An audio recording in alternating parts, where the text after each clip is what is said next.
Baik, Assalamualaikum warahmatullahi wabarakatuh. Yo pembelajaran sistem komputer. Nah, kali ini kita akan membahas mengklasifikasikan rangkaian multiplexer, decoder, register. Nah, buat kalian yang belum tahu, materi kali ini tuh merupakan materi lanjutan dari materi kita yang sebelumnya yaitu gerbang logika. Kalau kalian ingat, kan gerbang logika itu ada gerbang logika AND, OR, NOT, dan lain-lainnya. Nah, ini nih merupakan lanjutannya, di mana ini termasuk rangkaian sambungan dari gerbang logika sebelumnya yang kita bahas. Nah, untuk pemahaman lebih lanjut video ini dengan seksama untuk lebih detailnya. Atau mungkin jika kalian ingin bertanya, kalian bisa tanyakan di kolom komentar. Nah, baik kita langsung masuk ke materi yang pertama.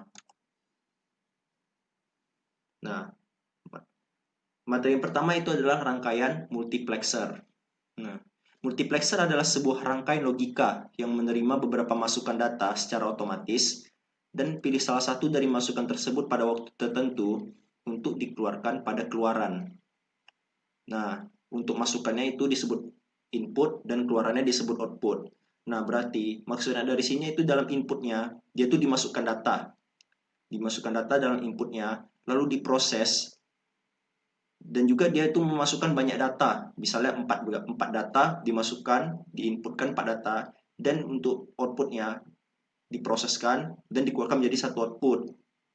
Nah, contohnya kalian bisa lihat di gambar pertama, di mana ada 4 input A, B, C, dan D diproses melalui multiplexer sehingga dihasilkan satu output, satu keluaran. Nah, fungsinya multiplexer itu apa sih? Umumnya, fungsi multiplexer itu sebagai seleksi data. Dan juga dia itu memiliki beberapa fungsi yang lain, seperti yang pertama data routing, pengurutan dari sebuah operasi, konversi bilangan pada rangkaian dari rangkaian paralel ke rangkaian seri, menghasilkan sebuah bentuk gelombang yang ada, dan menghasilkan sebuah fungsi dari logika tersebut.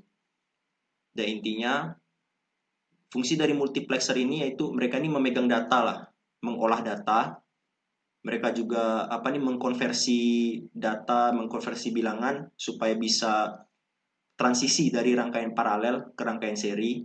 Nah, dalam kelistrikan itu kan ada rangkaian paralel dan rangkaian seri. Nah, di mana jika mereka ingin melakukan transisi dalam rangkaian kelistrikan ini, mereka memerlukan konversi bilangan. Nah, disinilah multiplexer berguna. Lalu kita lanjut ke materi berikutnya, ada rangkaian decoder.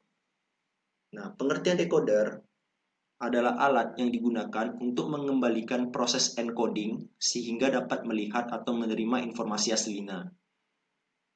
Pengertian decoder juga dapat diartikan sebagai rangkaian logika yang ditugaskan untuk menerima input biner dan mengaktifkan salah satu outputnya sesuai dengan urutan biner tersebut.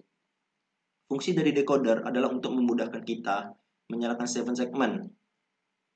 Nah, kita lihat yang pertama dulu, di mana pengertian yang pertama digunakan untuk mengembalikan proses encoding sehingga dapat melihat atau menerima informasi aslinya. Nah, jadi ini decoder ini merupakan kebalikan dari encoder. Nah, di mana untuk dalam suatu data atau suatu komunikasi data, untuk melihat dan menerima informasi asli dari data tersebut, kita membutuhkan decoder. Atau untuk menerjemahkan suatu data, kita bisa menggunakan decoder. Lalu, decoder juga diartikan sebagai rangkaian logika yang ditugaskan untuk menerima input biner dan mengaktifkan salah satu outputnya sesuai dengan urutan biner tersebut. Nah, di sini maksudnya dalam sebuah rangkaian logika, nah dia itu ditugaskan untuk menerima input biner. Jadi itu dia tuh menerima masukan berbentuk bilangan biner dan dia tuh mengaktifkan salah satu outputnya, dikeluarkannya sesuai dengan urutan biner tersebut supaya datanya jalan dan rangkaian listriknya bisa jalan. Lalu fungsi dari decoder adalah untuk memudahkan kita menyalakan 7 segment.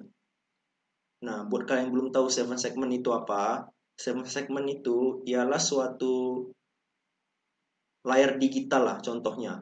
Nah, kalian misalnya punya jam tangan digital, nah itu kan ada tuh misalnya ada tulisan jamnya tuh, misalnya jam 3:30 dan dia berbentuk digital, ada LCD-nya. Nah, itu termasuk ke dalam 7 segment. Nah, itu untuk mengaktifkannya mereka menggunakan decoder. Nah, mari kita lanjut ke materi berikutnya.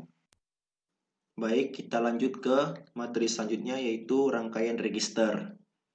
Rangkaian register adalah sebuah rangkaian yang berupa flip-flop yang bisa menyimpan dalam jumlah atau kapasitas yang banyak, atau bisa dibilang dengan jumlah yang melebihi dari yang seharusnya. Dan juga merupakan kumpulan dari suatu bagian memori yang bekerja sebagai tim. Nah, di mana fungsi dari, maksudnya di mana pengertian dari register ini yaitu merupakan rangkaian yang berupa flip-flop yang bisa menyimpan atau dalam jumlah atau kapasitas yang banyak. Nah, apa yang disimpan? Yang disimpan itu maksudnya itu adalah data yang sebelumnya kita bahas. Data dalam rangkaian kelistrikan.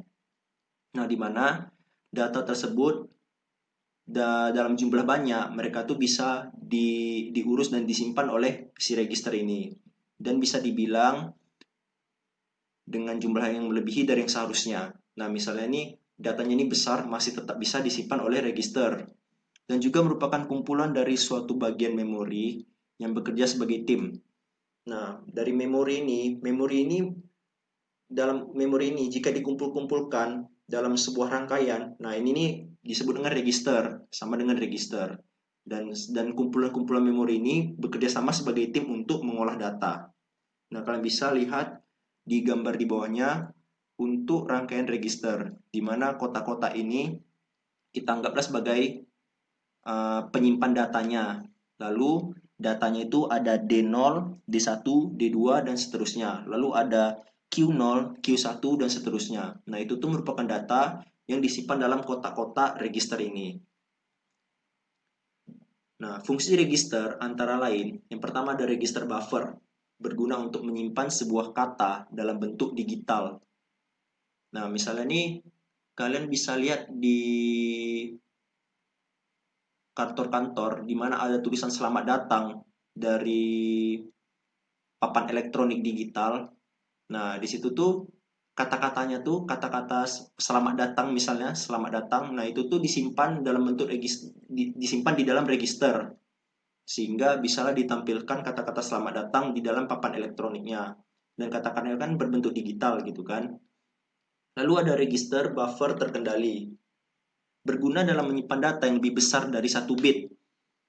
Nah, untuk data yang lebih dari 1 bit, maka register buffer terkendali yang mengurusnya. Lalu ada register geser, yang berguna dalam proses penggeseran. Yang digeser ini maksudnya adalah datanya. Misalnya ingin mereplace data atau mengganti data atau mengubah data, ataupun menggeser data, itu tuh menggunakan register geser. Lalu register geser terkendali berguna dalam menyusun operasi susunan. Nah, misalnya dalam pengurutan datanya untuk membentuk sebuah program dan sistem operasi. Nah, mereka ini menggunakan register geser terkendali dalam pengerjaannya. Lalu register paralel in serial out berfungsi sebagai masukan data. Nah, untuk masukan datanya menggunakan register paralel in serial out. Lalu ada register serial in serial out sebagai penyalur data lewat media tunggal. Nah, dan untuk menyalurkan datanya, menyalurkan ini maksudnya dari rangkaian lain ke rangkaian yang lain, itu menggunakan register serial in serial out. Baik, sepertinya cukup sampai di sini materi kita. Mohon maaf bila ada kekurangan, dan jika ada yang kurang jelas ataupun kurang paham dengan materinya, Bapak akan bantu kalian melalui kolom komentar di bawah, ataupun kalian bisa menghubungi kontak Bapak di kolom deskripsi. Baik, sekian dari Bapak. Mohon maaf bila ada kekurangan. Bapak akhiri, wabillahi taufiq wal hidayah. Assalamualaikum warahmatullahi wabarakatuh.